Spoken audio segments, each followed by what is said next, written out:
തിരികെ വാർത്തകളിലേക്ക്. കുവൈത്തിൽ മലയാളികൾ ഉൾപ്പെടെ നിരവധി ഇന്ത്യൻ തൊഴിലാളികൾ താമസിച്ച കെട്ടിടത്തിലുണ്ടായ തീപിടുത്തത്തിൽ 49 മരണമെന്നാണ് ഏറ്റവും അവസാനം വരുന്ന വിവരങ്ങൾ. ഇതിൽ മലയാളികളും ഉൾപ്പെടുന്നുണ്ട്. 6 നിലയുള്ള കെട്ടിടത്തിലെ താഴത്തെ നിലയിലാണ് തീപിടുത്തമുണ്ടായത്.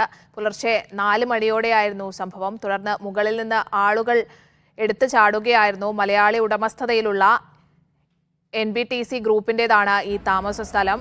കുവൈത്ത് ആഭ്യന്തരമന്ത്രി സ്ഥലം സന്ദർശിച്ചിരുന്നു. കമ്പനി ഉടമയുടെ അത്യാഗ്രഹമാണ് അപകടത്തിന് കാരണമെന്നും ഇയാളെ അറസ്റ്റ് ചെയ്യണമെന്ന നിർദ്ദേശമാണ് മന്ത്രിയുടെ ഭാഗത്തു നിന്ന് ഉണ്ടായത്.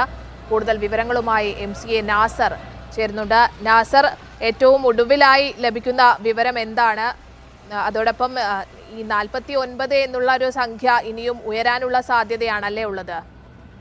സ്നേഹ, തീർച്ചയായിട്ടും 49 മരണമാണ് ഏറെക്കുറെ ഔദ്യോഗികമായി തന്നെ ഇപ്പോൾ സ്ഥിരീകരിച്ചിരിക്കുന്നത്. 53 പേരാണ് വിവിധ ആശുപത്രികളിലായിട്ട് ചികിത്സയിൽ കഴിയുന്നത്. അതിൽ മലയാളികൾ നിരവധി പേരുണ്ട് എന്ന റിപ്പോർട്ടുകൾ കൂടി ഇപ്പോൾ പുറത്തു വരുന്നുണ്ട്.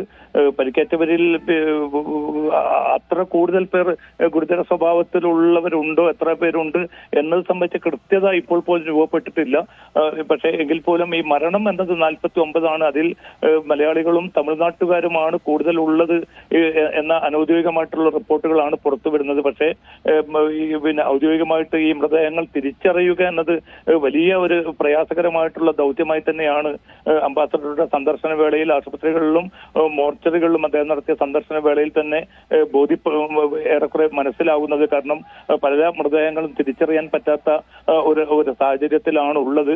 പ്രധാനമായിട്ടും താഴെ നിലയിൽ തീപിടുത്തം നടന്ന അവിടെ പിന്നെ കഴിഞ്ഞുകൂടിയവരാണ് കൂടുതലും, അവിടെ താമസിച്ചിരുന്നവരാണ് കൂടുതലും മരണത്തിന് കീഴടങ്ങുന്ന ഒരു സാഹചര്യം ഉണ്ടായിരിക്കുന്നത്. അതോടൊപ്പം തന്നെ മുകൾ നിലയിൽ ഉള്ളവരും പിന്നെ മരണപ്പെട്ടിട്ടുണ്ട്. പക്ഷേ അവരിൽ ചിലരുടെ പിന്നെ വിലാസം തിരിച്ചറിയാൻ സാധിച്ചതായിട്ടുള്ള റിപ്പോർട്ടുകൾ എംബസിയുമായി ബന്ധപ്പെട്ട വൃത്തങ്ങൾ നൽകുന്നുണ്ട്. പക്ഷെ ഔദ്യോഗികമായിട്ടുള്ള ഒരു സ്ഥിരീകരണം ഒരുപക്ഷെ വൈകിട്ട് മാത്രമേ ഉണ്ടാവുകയുള്ളൂ. ആശുപത്രിയിലും അതോടൊപ്പം തന്നെ ഈ അത്യാഹിതം നടന്ന താമസ കേന്ദ്രത്തിലും, മംഗഫിലെ താമസ കേന്ദ്രത്തിലും അംബാസഡർ നടത്തിയ പിന്നെ സന്ദർശനത്തിലൂടെ പരമാവധി വിവരങ്ങൾ ഏറെക്കുറെ ലഭ്യമായിട്ടുണ്ട്. പക്ഷെ ഞാൻ നേരത്തെ സൂചിപ്പിച്ചതുപോലെ മൃതദേഹങ്ങൾ തിരിച്ചറിയുക എന്നത് ഒരുപക്ഷെ ഇനിയും ദിവസങ്ങൾ എടുക്കുന്ന ഒരു പ്രക്രിയയായി തന്നെ മാറുമെന്നൊരു വിവരം കൂടിയാണ് ബന്ധപ്പെട്ട അധികൃതർ നൽകുന്നത്. കാരണം DNA ടെസ്റ്റ് ഉൾപ്പെടെയുള്ളവ നടത്തി മാത്രമായിരിക്കും മൃതദേഹങ്ങൾ പലതും തിരിച്ചറിയാൻ സാധിക്കുക. അതിന് സമയമെടുക്കും. അതുകൊണ്ട് തന്നെ എത്ര മലയാളികൾ ഈ അത്യാഹിതത്തിൽ ഉൾപ്പെട്ടു എന്ന നടക്കുന്ന ആ ചോദ്യത്തിന് ഒരുപക്ഷെ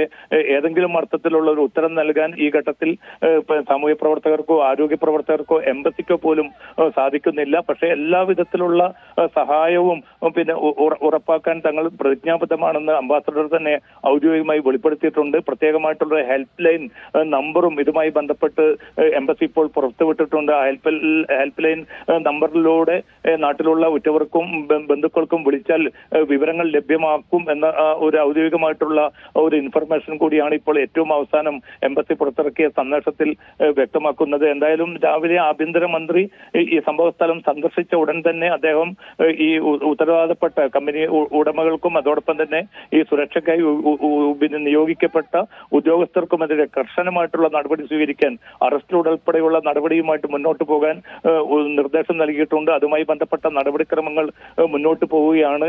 അത്യാഗ്രഹവും മറ്റും കാരണം തൊഴിലാളികൾക്ക് ഉചിതമായിട്ടുള്ള അല്ലെങ്കിൽ കുവൈത്ത് നിർദ്ദേശിച്ച മാനദണ്ഡ പ്രകാരമുള്ള സുരക്ഷ ഉറപ്പാക്കുന്നതിൽ ഈ കമ്പനി അധികൃതർ, താമസ കേന്ദ്രത്തിന്റെ ഉടമസ്ഥർ, ഇതിന് നിയോഗിക്കപ്പെട്ട ഉദ്യോഗസ്ഥർ പൂർണ്ണമായിട്ടും പരാജയപ്പെട്ടു എന്നൊരു വിലയിരുത്തലാണ് ആഭ്യന്തരമന്ത്രി എത്തിച്ചേർന്നിരിക്കുന്നത്. അതുകൊണ്ടാണ് ഈ അന്വേഷണം പൂർത്തീകരിക്കപ്പെടുന്നതിന് മുമ്പ് തന്നെ ഇത്തരം നടപടികൾ, അറസ്റ്റ് ഉൾപ്പെടെയുള്ള നടപടികൾ കർശനമായിട്ട് കൈക്കൊള്ളാൻ